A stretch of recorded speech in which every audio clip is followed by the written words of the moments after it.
A normal airliner needs a runway. A helicopter does not.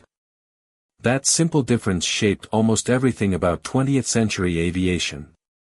Airplanes could carry passengers quickly between cities, but they needed airports, wide, expensive pieces of land usually pushed away from the city center. Helicopters could land almost anywhere, but they were slower, smaller, mechanically complex, and expensive to operate. In the 1950s, Britain tried to build a machine that seemed to erase the trade-off. It was called the Fairey Rotodyne. At first glance, it looked like an impossible compromise, part airliner, part helicopter, part autogyro. It had a long, streamlined fuselage that could carry up to 48 passengers. It had short, fixed wings with twin turboprop engines. And it had a massive four-blade rotor mounted on a tall pylon above the cabin. In normal cruise, the rotor auto-rotated freely, like a windmill, while the wing-mounted propellers pulled the aircraft forward. But for takeoff and landing, compressed air and fuel were burned at the rotor blade tips, spinning the rotor like a giant top and lifting the rotodyne straight up. No tail rotor was needed because the tip-driven rotor produced almost no torque reaction. The Rotodyne grew from Fairey's earlier gyrodyne research. The jet gyrodyne had proven the tip-jet principle in the early 1950s. But the Rotodyne was a much larger, more ambitious machine. Its rotor diameter was nearly 28 meters. Its fuselage could seat 40 to 48 passengers. It was designed to fly from city center heliports to other city center heliports, bypassing airports entirely.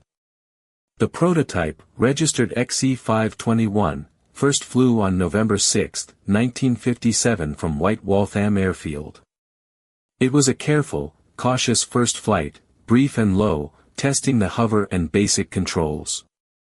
The aircraft was still in an early configuration, with temporary fixed undercarriage. But it worked. The Rotodyne could lift its own weight straight up, using nothing but compressed air and fuel at the blade tips.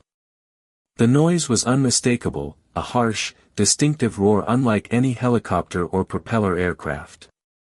But the machine flew. Then, on April 10, 1958, it achieved the crucial transition, vertical flight to forward autogyro-style cruise. The tip jets were shut off, the rotor began auto-rotating, and the wing-mounted propellers took over. The aircraft was now flying like a gyrodyne, the rotor providing lift without power, the wings and propellers providing forward thrust and additional lift. It was the first time a machine of this size and configuration had made that transition successfully. In January 1959, the Rotodyne set a world speed record for convertiplanes, reaching 307 km per hour over a closed circuit. It demonstrated heavy external lifts, generating serious interest from airlines and military operators. BEA, New York Airways, and the Ministry of Supply all followed the program closely. The aircraft visited air shows across Europe, impressing observers with its capabilities. But the Rotodyne had a fundamental problem, and it was not a technical one. The same tip jets that made vertical flight possible also made the Rotodyne extraordinarily loud. During takeoff and landing, the noise was described as unbearable for city center operations. Fairey worked on noise suppressors, and later versions would have been quieter. But the noise problem created uncertainty among potential customers. Airlines could not commit to buying an aircraft that might not be allowed to operate in the urban environments it was designed for. At the same time, the Rotodyne was caught in a familiar British aviation trap, caught between civil and military requirements, between government support and private investment. The production version grew larger, heavier, and more expensive. Fairey was absorbed into the Westland Group during the consolidation of the British helicopter industry in 1960. The program lost momentum. By 1962, no firm orders had been placed. The noise issue, the rising costs, and the shifting priorities of a contracting industry all contributed to the cancellation. The prototype was dismantled. Only a few components survived, scattered across museums and private collections. It is easy to tell the story of the Rotodyne as a joke about a loud machine that annoyed people. But that misses the deeper point. The Rotodyne worked. It flew, it transitioned, it set records. It solved one problem, runway dependence, by creating another, noise.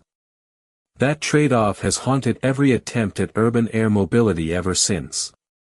Decades later, the aviation industry is still chasing the same dream, fast vertical flight that can operate in cities.